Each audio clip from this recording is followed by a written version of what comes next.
In the last couple of days, of course, reporters and people on social media have documented what appear to be truly horrific outrages perpetrated on the Ukrainian people by the occupying Russian forces. The investigative group Bellingcat have published drone footage, what appears to show Russian forces firing on cyclists in Bucha. And Ukraine's parliament posted a photo of Sacha, a 6-year-old boy who's said to have been shot dead by Russian soldiers.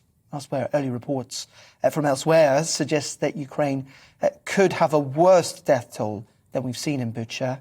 Yesterday, President Zelensky said at the UN Security Council that the Russian forces were committing the worst war crimes seen since the Second World War. Well, join me now is an expert in the law of armed conflict. That is Lee Marler, and he joins us as well. Lee, very good afternoon to you. Just give us a sense, because people will not probably be aware of this, of what constitutes a war crime in terms of the legal standard that needs to be met. Well, good afternoon, Darren, and many thanks for having me on your show this afternoon. What is a war crime? That's a very good question. Contrary to what President Vladimir Putin and sort of many of his military commanders may think, war is in fact regulated by law. That law is known as international humanitarian law, IHL, or the law of war. And IHL is essentially made up, Darren, of two components: the Geneva Conventions, which I'm sure your listeners will have heard of 1949 and 1977, and the Hague Conventions, some of which date back over a century. Now, the Geneva Conventions are rules essentially protecting the victims of war, civilians, the wounded, and the Hague Conventions are rules dealing with the methods and means of warfare, how you go about fighting a war. But, Darren, serious or grave breaches of international humanitarian law amount to war crimes which can be prosecuted under international criminal law. And they include, insofar as civilians are concerned, such things as murder, torture, rape, other inhumane treatment, pillage, wanton destruction, hostage-taking, and forced deportation, and far more. In fact, everything, Darren, that we appear to be seeing in Bucha and elsewhere, such as Mariupol. Yeah, that was going to be my question. So that was going to be my question, Lee, in a sense of, like, given that and given what you've seen and others have reported, of course, in Bucha, just outside Kyiv, and indeed elsewhere, I mean, are you in little doubt that Russia has committed war crimes?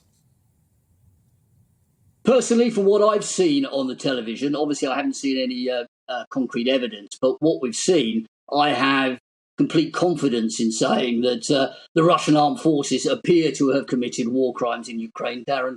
It certainly seems that way to me, and these things have to be properly investigated now, and the perpetrators of those heinous crimes need to be brought to trial.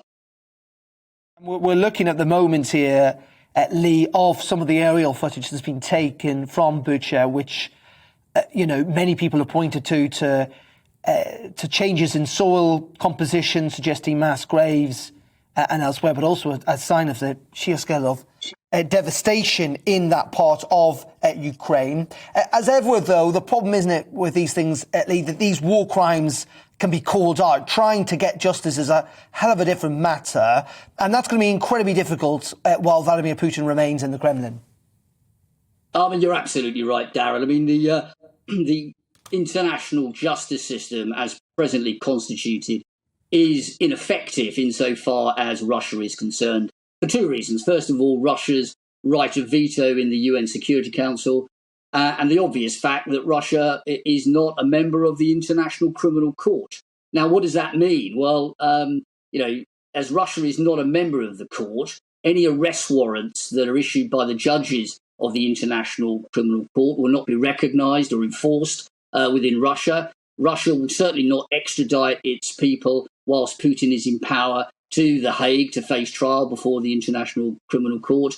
And it's highly unlikely that the Russian military justice system, if indeed they even have one, will be utilised to court-martial people sort of suspected or accused of having committed war crimes. So you're right, Darren. Provided these soldiers and Putin himself remain comfortably in Russia, and provided that Putin remains in power or someone of a similar nature to him remains in power, then it is unlikely that they will set foot out of Russia, and therefore unlikely that they will be brought before the International Criminal Court, which is exactly what should happen to these miscreants. Yeah, indeed. And I think we've got some other images from Borodoranka, which is also in Ukraine, where there have been suggestions that even more horrific events may well have taken place than what we've seen in Bucha. Again, viewers at home seeing the utter devastation to that part of Ukraine. And there are many other parts, of course, where the Russians are still occupying, particularly in the east and the southeast of the country, where we know thousands of civilians have already died and fears that figure is only going to rise and rise significantly. Just before we let you go, though, Lee, can we end on a better note, if we can, which is, trying to bring justice for war crimes is a relatively recent thing. In terms of the history of humanity. And it is something that does increasingly seem to happen. Most notably, of course, we've seen some pretty big trials in the last decade about what happens in the wars in the former Yugoslavia. Absolutely, Darren. I mean, I don't want to create the wrong impression. International criminal law does exist. These individuals, including President Putin, need to be brought to book under that international criminal law. Obviously, we have the International Criminal Court.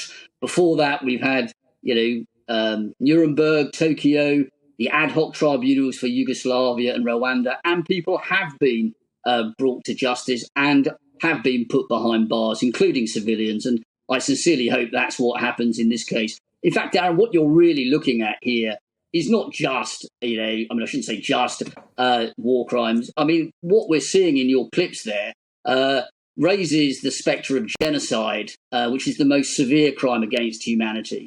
I mean, it looks to me, from what I'm seeing, that there's a intentional destruction, at least in part, of a national group, which is the classic definition of genocide. And if you're even accused of such a heinous crime, you need to be brought to justice and you need to be tried on those charges. Welcome to the GB News YouTube channel. You can watch us live 24 hours a day, catch up on your favourite shows and join in the conversation in the comments below. Don't forget to subscribe and you'll never miss any of our exclusive content.